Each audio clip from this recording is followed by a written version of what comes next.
اف پرسه دوید کو برسوان جه هجای کنیز تیمرمان سیاست مدارو لیکولر سیاسی جه فلوریدای بپرسم. هجای کنیز تبخیرات یا کردستان 24 پشتی 11 سپتامبر 2001 نقشه روشهلات ناوین هاتا گوهارتن و ادی شر و دومان و آگری دست بکر و حتی روژه افروکیا جی دنگ چکان بدنگ نبویه. بوچی؟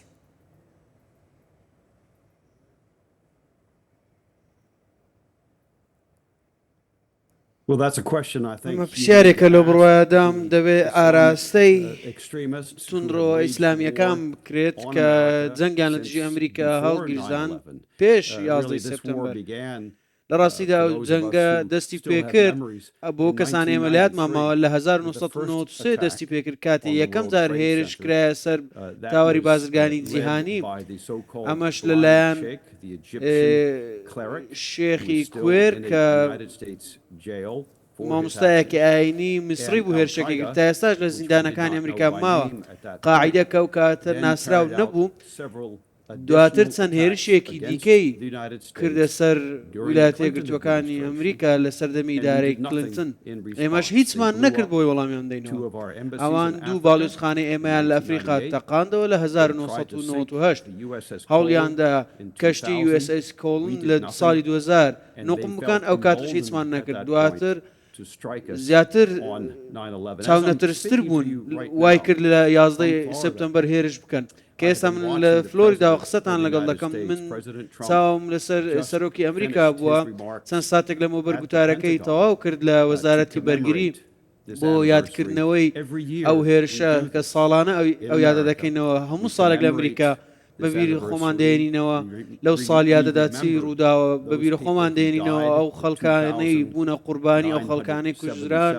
2977 کەس کوژران بێهودا بێ هۆکار کوژران لە 11 سپتامبەردا ئەمەش گرنگترین بەشی پرسیارەکەیە خۆمان تەرخان دەکەین بۆ ئەوەی جیهان لەو تیرۆرستانە پاک بکەینەوە ئەو تیرۆرستانە لەنێو ببین ئێمە بە دوایاندا دەگەڕین ڕاوەدویان دەنین لە هەر شوێنێک بن بەردەوامیش دەبین و دەستمان بەوانیش دەگات. باشە هێژایەکی نێس رووسیا دەبێژیتن مەزنترین خەلەتیە ئەمریکایەکری چوو ئەفغانستانێ مەزنترین خەلەتیا کری هاتە عێراقی ڕژێمێک ژناف بر هین دەبینن ئەوە هەشت نەهەیڤە لە سووریایەژی ڕژێمێک ژناف چوو پشتی سپتێمبەرێ هێرشە 11 سپتێمبەرێ حتا ئەڤروکە ڕۆژهەڵاتە ناوین ئارام نەبووە ئەس زانم دلێوە ئەمریکیات ئێشیتن هەوە قوربانیدان لێ بەڵام لە ڕۆژهەڵاتە ناوینجی هێژی شەڕیە بەردەوامە هێژی خەڵکی سڤیل دبنە قوربانی هێژی خەڵک برسی دمینن هێژی خەڵک ئاوارە و دەربەدەرن حتا کەنگی دێ ئەمریکا بینەریە ڤان ئالۆزیان کەت لە ڕۆژهەڵاتە ناوین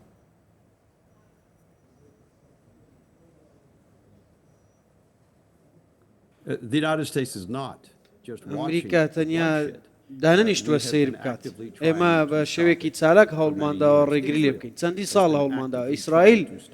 بە شێوێکی چالاک ئەو هەوڵی داوە ئەمە تاوانی ئەمریکانیە تاوانی ئیسرائیل نییە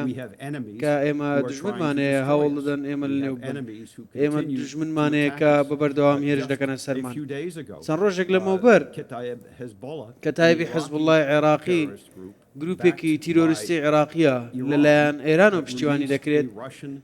بارمتەیەکی ڕووسی ئیسرائیلیان ئازاد کرد کە توێژەرە لە زانکۆی پرنستن 2 ساڵ لەلایەن بارمتە بوو بۆچی و بارمتیان لەلا بوو 2 ساڵ بۆ ماوەی 2 ساڵ بە بارمتیان کرد چونکە لە ئەمریکا کاری دەکرد چونکە لەوانەیە جووە یاخود ئیسرائیلیە هۆکاری چیە بۆچی بارمتیان کرد ئەمە پرسیارەکانە دەبێ بپرسین لە جگە لەم قسانە بۆچی ئەو تیرۆریستانە بەردەوامن لە هێرشکردنە سەر ئەو کەسانەی کە پشتیوانی لە ئازادی دەکەن باشە ئێژەکەنس دەبێت دەمێدا دەنگوویەکە زێدە هەیە و ئیسرائیل بە پشتەوانی ئەمریکا هێرشی سەر گروپێن چێکدارێن لە عێراقی بکات هەوە چ زانیاری هەنا وەکە سیاسەتمەدار و لێکولەرێکی سیاسی لەسەر وێ مژارێ ئایا بڕاستیژی ئیسرائیل دهێرشی سەروان گروپێن چێکدارێن لە عێراقی بکات دە هەر ئان و ساتەکیدا ئایا ئاخفتنە ناتانیاهود بێژیتن دێنەخشەی ڕۆژهەڵاتە ناوین گوهارم لە پەیوێ ئارمانجێ دەستکەفت بدەستکەتینە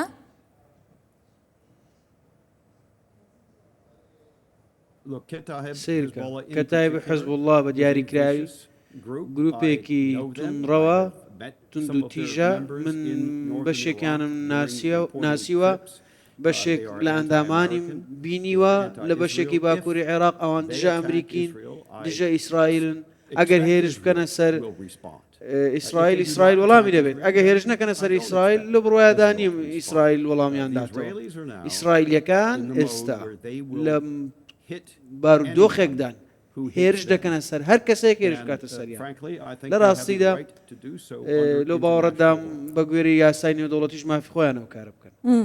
باشە هێژای گەنس ئەگەرە گوهارتنە هەن ڕژێمێندی لێ ڕۆژهەڵاتە ناوین هەیە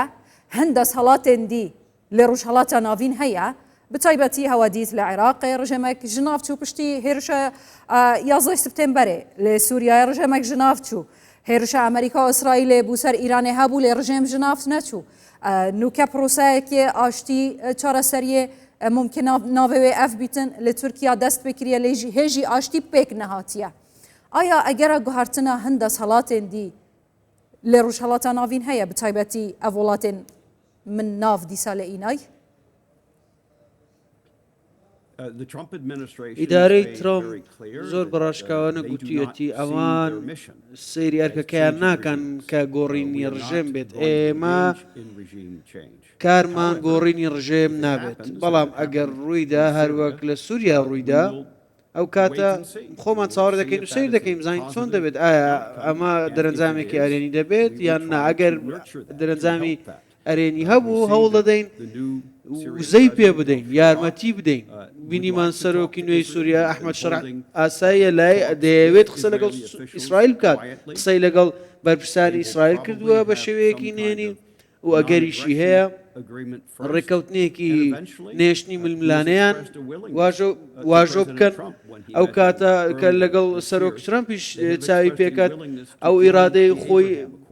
نیشان داوە کە دەیەوێت بێتە بەشێک لە ڕێکەوتنیانی ئیبراهیمی ئەمەش باشە یعنی بەرەو پێشتونێکی زۆر ئەرێنیە یعنی ji bo ئەمریکا di çarçoveya axiftinên cenabê hewadan min ev fam kir ji bo ئەمریکا ji navnebirin yan jî mana desthilatekê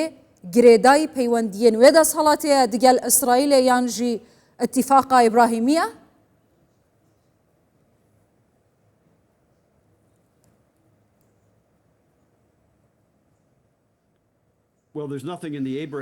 هیچ شتێک لە ڕێکەوتنی ئەبراهیمی نییە کە باز لە ڕوخانی ڕژێم دەکات ئەمە بەشێک نییە لە ڕێکەوتنی ئیبراهیمی نازانم لە ڕێکەوتنی ئیبراهیمی لە نێوان حکوومەت و ئیسرائیلە حکوومەتی ئیسرائیل لەگەڵ حکوومەتی وڵاتانی ناوچەکە وەکو مەغرب سوودان ئیمارات بەحرەین و دواتریش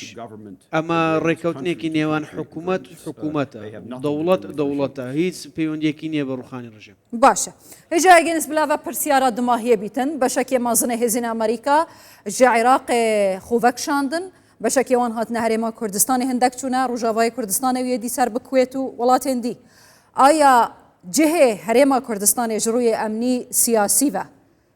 بوو ئەمریکایل کیڤەیە بتایبەتی ئیدارەیە ترامپدا